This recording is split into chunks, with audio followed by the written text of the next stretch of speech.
Адам намаз оқығаннан кейін барынша жақсы жаққа өзгеру керек.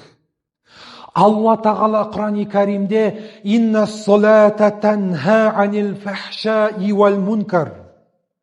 Күдіксіз намаз арсыздық пен жамандықтан тыяды деді. Ал бізше баяғы жартас, сол жартас, бұрынғы күнәләрімізді әлі арқалап жүрміз, намаз оқысақ та. Барлығы деп барлығына бірдей топырақ шашпаймын. Көбіміз солаймыз. Намаз оқимыз, бір-біріміздің сыртымыздан ғайбат айтамыз, бір-бірімізді алдаймыз, арбаймыз, бір-бірімізді көшені сөзмен балағаттап боқтаймыз. Намаз оқимыз, басқа бір мұсылман бауырдың үстіне тәкаппарланып, бөліп жарып қараймыз. Осы тірліктер бізге сай келе ме? Ертең бізге қарап, басқа біреу бой түзейді, соны білесіз ба? Пәленшені қарашы. Намаз оқығалы жақсы жаққа өзгеріпті. Мен де солай намаз оқып жақсы жаққа өзгергім келеді деп, сізге қарап қызығатындай жақсы сипаттар табылып жүр ма? Әлде сізге қарап исламнан жеркеніп жүр ма? Намаз оқитындарды қойшы, айтпай-ақ қойшы. Көрдің ғой, намаз оқып бір-бірін алдайды, арбайды, боқтап жүре береді. Хиджаб кигендерде де көрдім. Хиджабын киіп ап, жылтын-жылтын етіп, бір лайк үшін интернеттен шықпайды. Хиджабын кигені бар болсын. Хиджаб киіп ап, боқтап борайды. Одан қалса, өзіңмен сағаласып, комментарийді айтысып отырады. Соларды айтпай-ақ қойшы деп, бізде әлде керісінше жаман сипаттар табылып жүр ме? Адамдарды жиіркендіретіндей исламнан. Пайғамбарымыз Мұхаммед Мұстафа саллаллаху алейхи уассалам бір күні Әли радиаллаху анхудың иығынан ұстап тұрып айтады: «Ей Әли, сен себепті бір адам дінге келсе, бұл дүниенің барлық нәрсесінен қайырлы» дейді.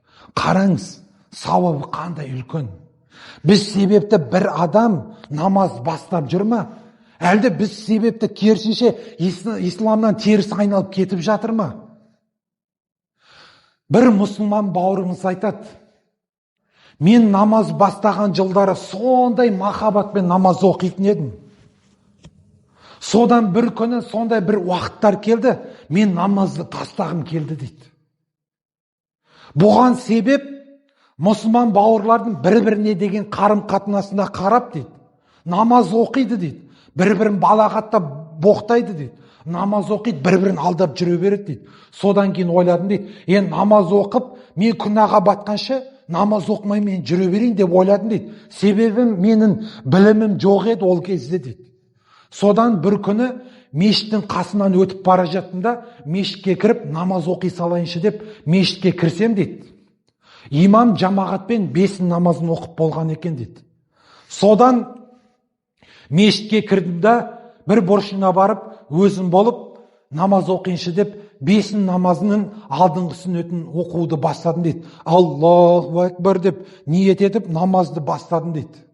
Сол кезде мен өзім тым ауыратып ауырып жүрген едім дейді. Намаз бастағаным сол ақ еді, мұрнымнан су аға береді дейді. Енді сол мұрнымдағы суды сүртейін десем, мен намаздамын дейді. Қол орамалым қалтамда дейді. Алып сүртейін десем, намазым бұзылып кетеме деп қорқам дейді. Содан не істеймін дейді. Мұрнымдағы су ағады дейді. Тартып жерім қайтадан ағады дейді. Тартып жерім қайтадан ағады дейді. Сөйтіп тарта беріп мезі болып кеттім дейді да, жаңағы судан мұрнымнан аққан. Содан сөйтіп тартып тұрғанда бір бұрышта отырған мұсылман бауыр дейді. Менің қалтамнан емес дейді. Өз қалтасынан дейді. Бір бет орамалды алды да дейді, кішкентай. Менің бетім мұрнымдағы дейді. Суды әдемілеп тұрып сүртті да дейді. Бүктеп өз қалтасына салып алды да мешіттен шығып кетті дейді. Жаңағы менің мұрнымдағы суды дейді, әлгі мұсылман бауыр сүрткеннен кейін мұрнымдағы су тоқтады да, енді көзімнен жас аға бастады дейді да, әлгі амалды көрдім да дейді. Қараңызшы. Көзімнен моншақтап жас ақты дейді. Жаңағы жігіттің дейді, менің мұрнымдағы суды желкенбей сүрткеніне қарап дейді, мен исламға деген махаббатым ашылды дейді. Мұсылман бауырлардың бір-біріне деген махаббаты осы екен ғой. мен енді осыдан кейін намазды енді тастамаймын. Мен осыдан кейін енді білім жолына түсіп, ислам дініне қызмет етем деп сол кез өзіме сөз бердім дейді. Содан кейін дейді, мен ілім жолына түстім дейді, әлгі жігіт айтады. Қараншы, 1 минутқа толмайтын кішкентай ғана амал барды да мұрнын сүртті.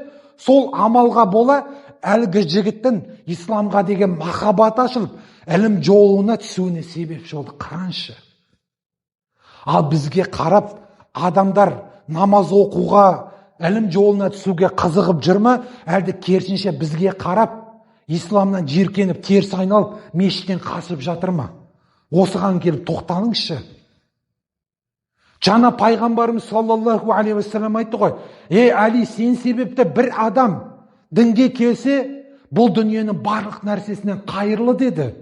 Ал енді біз себепті бір адам діннен шығып кетсе, я болмаса мешіттен теріс айналып, намаз оқымай кетсе, қандай болады күнәсі? Ойланып қараңызшы. Құрметті ағайын, сондықтан да ойланайық.